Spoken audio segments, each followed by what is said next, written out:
They say the path of a champion is paved with thorns, blood, sweat, and tears. Consequently, many UFC fighters, champions or not, have gone through difficult life trials to give us extreme fights every weekend in the most violent sport in the world. We've prepared several famous names of the martial arts scene and their sad but heroic stories we will cover in their honor. Charles Oliveira, the hero from favela. Former lightweight champion Charles Oliveira is just one of many inspiring life stories. A devoted Christian, he grew up in the Vicente de Carvalho favelas in Guarujá, São Paulo, Brazil. That's where his name do Bronx comes from, which means from the Bronx, slang for favelas. He felt a passion for sports from an early age and had a dream to pursue a sports career. However, due to poverty and lack of basic resources, Charles's dream seemed far away. Oliveira was diagnosed with paraplegia at the age of 7. And as a result of his affliction with rheumatic fever, he felt frequent and intense pains that prevented him from walking at times.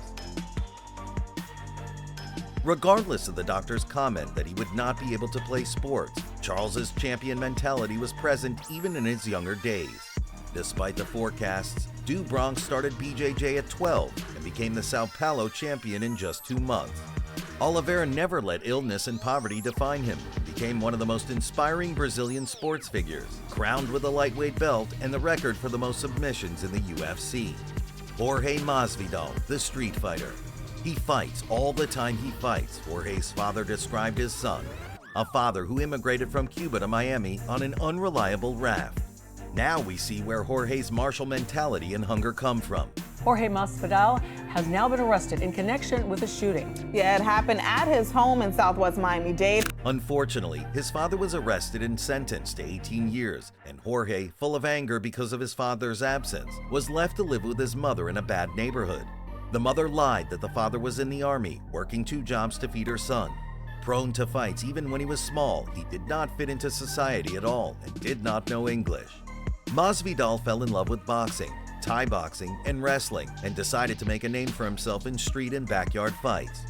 Gamebred turned into a top striker who entered the MMA scene at 18 and managed to secure himself financially only after 16 years of fighting, when he experienced, as he says, the resurrection, after defeating Darren Till on the enemy's field. Judging by his life story and over 20 years of fighting, Jorge Masvidal deserved to be the first man to be crowned with a BMF title in the UFC. Francis Ngannou, from San Quarry to world stage. Francis Ngannou moved the standards even of Brazilian poverty. He was born in Cameroon in the village of Bati, without money or quality education. Francis worked in the sand quarries at the age of 9, but the real struggle begins when he and 8 other people board a raft with fake passports and sail across the ocean in search of a better future. 26-year-old Ngannou decided to become a professional fighter, and nothing would stop him. The 14-month journey from Cameroon to France is like a movie where he traveled through 6 countries. Escaping through the Moroccan forests, being chased by the police helicopter, 2 months in a Spanish prison, and sleeping on the streets of Paris are the adventures that made Ngannou the baddest man on the planet. Francis was arrested and deported 7 times. After finding Fernand Lopez at the MMA factory in Paris, things took a turn for the better, but Ngannou still had to sleep in the gym. Eventually, he found his way to the octagon and paved it with knockouts to reach the world title and finally achieved wealth and fame. 7 times, he made it back to Morocco and tried to get across again. And one day he got That's why through. he's different. That's why he's different. His mindset. He said, I never heard about you, but I heard about you. And I said, I have to meet this man. I said, what? You never saw me? He said, no, but I heard about you. Yeah, so I isn't had that to wild? lift Mike Tyson. So he's looking at me and he's feeling my arm. He said, did you really? Are you really Mike? Anderson Silva, real-life superhero. Another Brazilian born into the poverty of São Paulo is Anderson Silva. As a child, he had nothing. Silva was like any boy from Brazil with big sporting dreams, but thanks to his talent and dedication, he became one of the greatest of all time. His family did not have enough money to support his martial arts career, so Anderson trained on the street, learning much alone. It was only at the age of 12 when his parents could afford their son martial arts lessons, in which Anderson proved to be brilliantly suited for.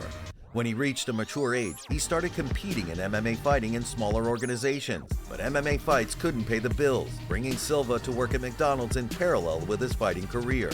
Only when he won the belt, he could fully dedicate himself to his MMA career. His obsession with superheroes was his motivation to achieve greatness, hence his nickname, the Spider. And that's what he eventually became, Regardless of the difficult background, Anderson kept his smile, positive energy, and humbleness. Leon Edwards, Jamaica to Peaky Blinders. The odds that I couldn't do it, look at me now! Look at me! Half a pound, headshot, dead!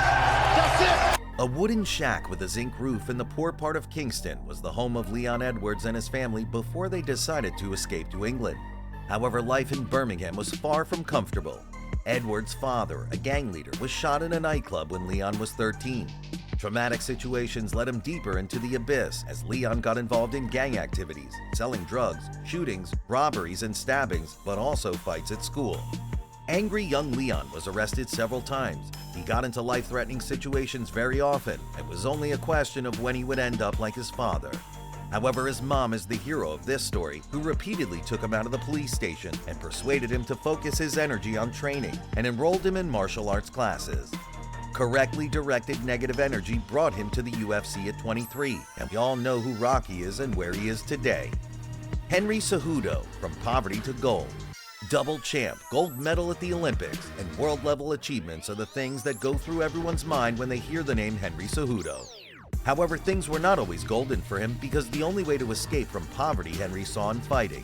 But things can be worse than poverty, as shown by his father, who was an abusive drug user and an alcoholic, because of which his mother, Henry, and his 6 siblings had to constantly move from apartment to apartment. Domestic violence, death threats from his own father, and an empty fridge hardened the mind of the messenger, who found his discipline and outlet in wrestling. Turns out that his cringe persona is just a facade for the suffering he endured, and the fire of anger that burned in him all his life is responsible for his successes. Although he accomplished what he accomplished and even defeated Demetrius Johnson, the greatest flyweight fighter ever, Henry's biggest victory is his wife, whom Cejudo credits for helping him become who he is today. Conor McGregor, the plumber who made millions. Conor went from welfare to the highest paid combat athlete through a thorny path. McGregor, who was not even a shadow of the fighter he is now, was a scared and small person in his school days and, as such, was a victim of violence from older children. After a lot of abuse that went over his head, Conor decided to take boxing lessons for self-defense, but after showing his prosperity, he showed a desire to master more martial arts. Although his hobby turned into an obsession, his parents pushed him to find a stable career and a real job. McGregor left school at 17 and began working as a plumber's apprentice, a job he hated.